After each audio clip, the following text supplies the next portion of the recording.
नमस्कार, मैं आलोक। आज हम बात करेंगे मोहम्मद गौरी के आक्रमण के बारे में और गौर वंश के बारे में। गौर वंश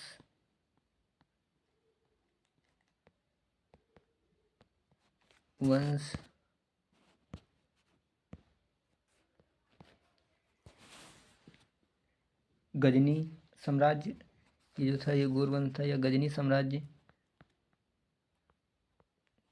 साम्राज्य और सल्जूक, और एक था सल्जूक साम्राज्य। इन दोनों के मध्य में स्थित था कौन? गौर साम्राज्य था। गौर साम्राज्य इन दोनों के मध्य में स्थित था। एक छोटा सा पहाड़ी राज्य था और इसका जो उदय हुआ था यह 12वीं शताब्दी में हुआ था। 12वीं शताब्दी में हुआ था। 1173 ईस्वी में 1173 ईस्वी में मोहम्मद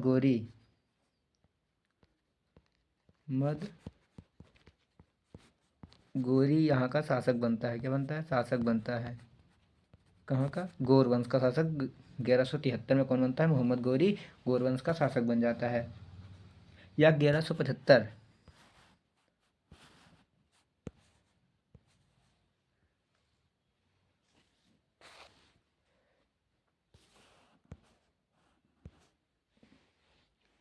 1175 से लेकर 1205 ईस्वी तक भारत पर आक्रमण करता है।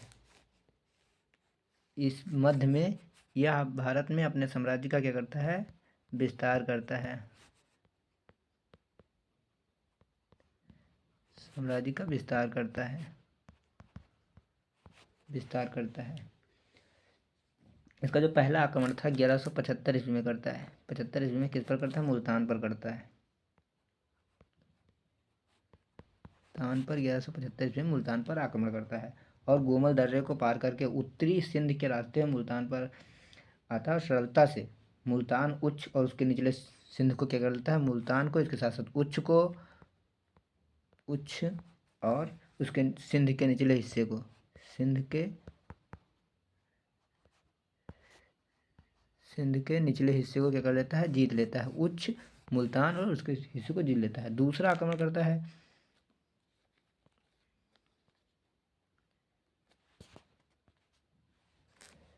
तो दूसरा आक्रमण होता है इसका गुजरात पर होता है।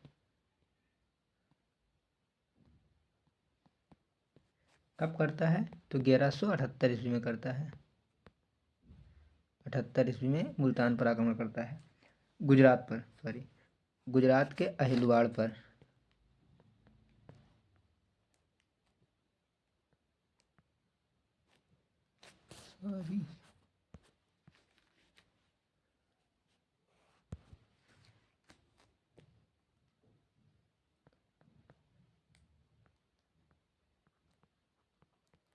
अहिलवाड़ पर करता है।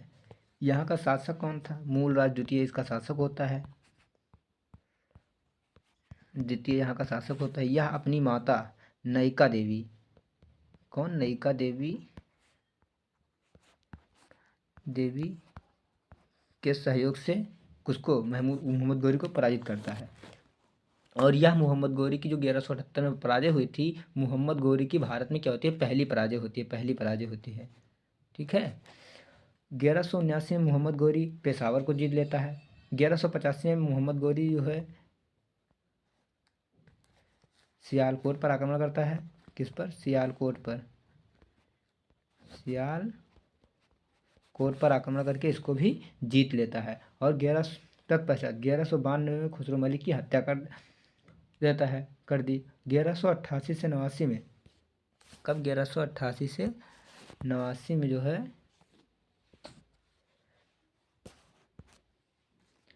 1188 से 89 में यह मोहम्मद गौरी भटिंडा दुर्ग पर को जीत लेता है। भटिंडा दुर्ग, यह इसका बहुत इंपॉर्टेंट आक्रमण होता है क्योंकि ये भटिंडा दुर्ग जो होता है यह पृथ्वीराज चौहान के अधीन दिल्ली शासन के अधीन आता है। यहाँ का शासक कौन था? कैसे? पृथ्वीराज चौहान।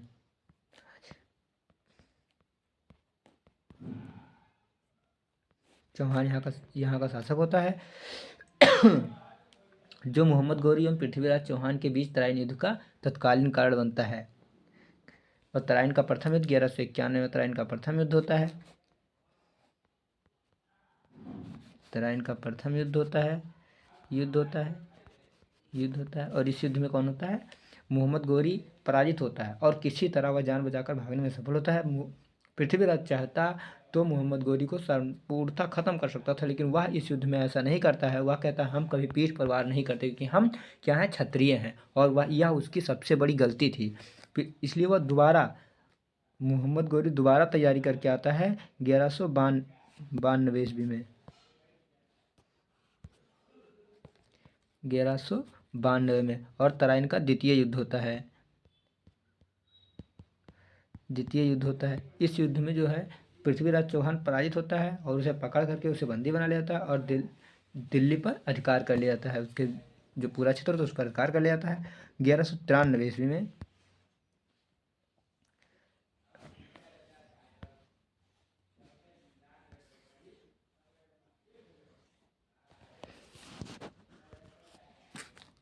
रणथंभौर को जीता और कोल अलीगढ़ को विजित कर लेता है। 1194 में, ये किसका इंपॉर्टेंट, ये भी भारत पर अधिकार करने का। 94 का कौन सा युद्ध? चंदावर का युद्ध होता है। यहाँ का चंदावर का शासक कौन होता है? तो जयचंद होता है।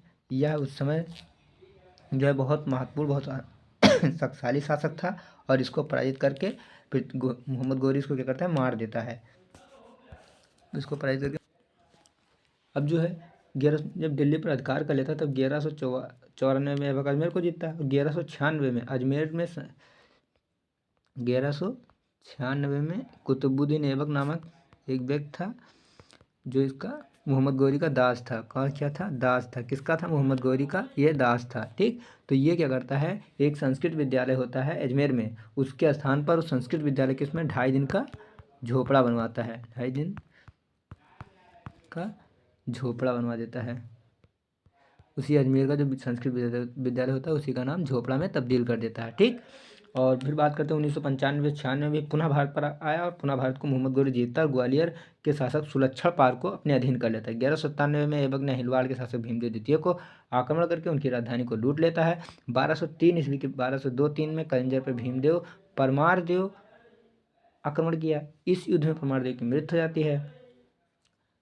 अब एक इम्पॉर्टेंट इसका आक्रमण 1204 से 1205 के मध्य बंगाल पर आक्रमण करता है, संपूर्ण बंगाल और बंगाल पर आक्रमण करके लखनौती को अपने अधिकार में कौन कर लेता है? बख्तियार खिलजी नामक व्यक्ति अधिकार में कर लेता है। और 1205 ईस्वी में जब यह आक्रमण करने आता है, तो मोहम्मद गोरी का यह अंतिम आक्रमण होता है। किस पर होता है? पंजाब पर होता है। यह इसका अंतिम अभियान होता है, और इसी के बाद वह खोखर जाति के विरुद्ध था। और मोहम्मद गोरी की 1206 में भारत से जब वो वापस जाता है 1206 में, तो रास्ते में कुछ डाकुओं द्वारा इसकी हत्या कर दी जाती है। उसे मोहम्मद गोरी जो था, ये इसके कोई पुत्र नहीं था, केवल अकेला था, और इसने अपने जो संपूर्ण क्षेत्र था उसको 4 शासकों को दे देता है। कौन कौन से होते हैं? तो मुल्तान का जो क्षेत्र होता है वह नसीरुद्दीन कुबाचा को देता है। गजनी और गोर का जो क्षेत्र होता है वह यालदौज को देता है। और भारत का जो क्षेत्र होता है जिसमें बंगाल छोड़ दिया जाता है वह ऐबक को दे देता है। और उसके बाद में जो बंगाल का क्षेत्र होता है, बंगाल, उसका एक दास का नाम था कि बख्तियार खिलजी।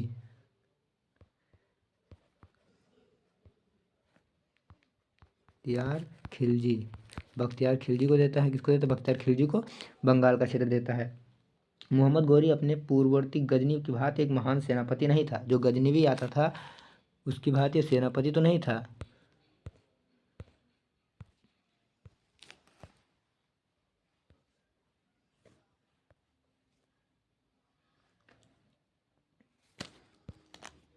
गजनी की भांति ये सेनापति नहीं था, बल्कि इसके अंदर कुछ नीतियाँ बनाने की बहुत बड़े अच्छे अच्छे विचार थे और अच्छा व्यक्ति था। मोहम्मद गोरी प्रसिद्ध हुसैन मोइनुद्दीन चिश्ती भारत आए थे।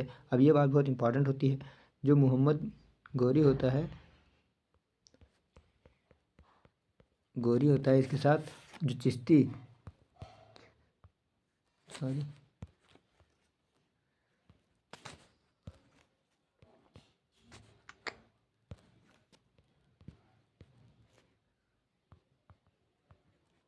संप्रदाय के जो प्रमुख शिष्य होते हैं, प्रमुख संत मोइनुद्दीन